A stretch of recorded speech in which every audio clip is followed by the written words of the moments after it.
बालाजी के लाडल डाव माता अंजना, बालाजी के लाडल डाव माता अंजना, डाव माता अंजना, डाव माता अंजना, डाव माता अंजना, डाव माता अंजना, बालाजी के लाडल डाव माता अंजना, बालाजी के लाडल डाव माता अंजना।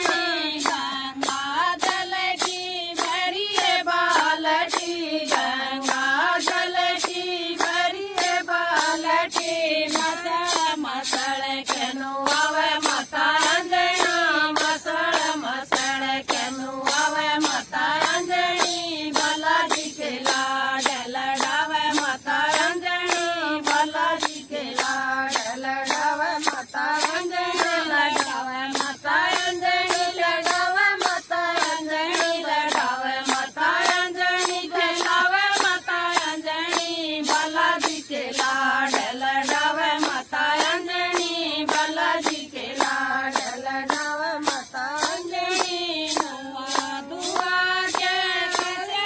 लंगोटा, नुआ दुआ के कसे लंगोटा,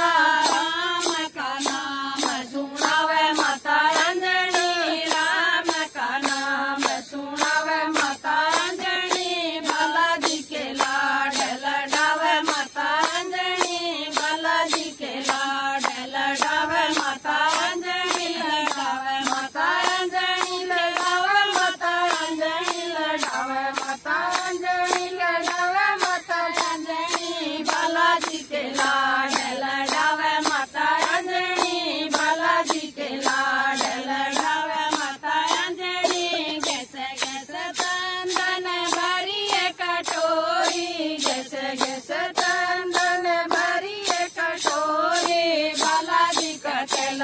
लगावे माता अंजनी, बालाजी का तेल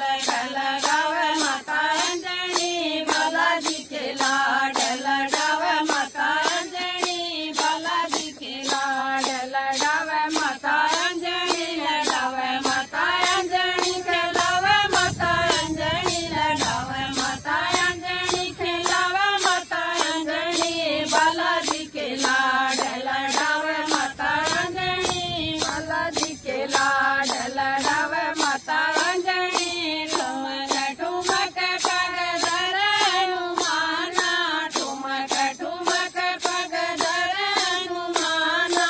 उंगली पकड़ के चलावे माता अंजनी, उंगली पकड़ के चलावे माता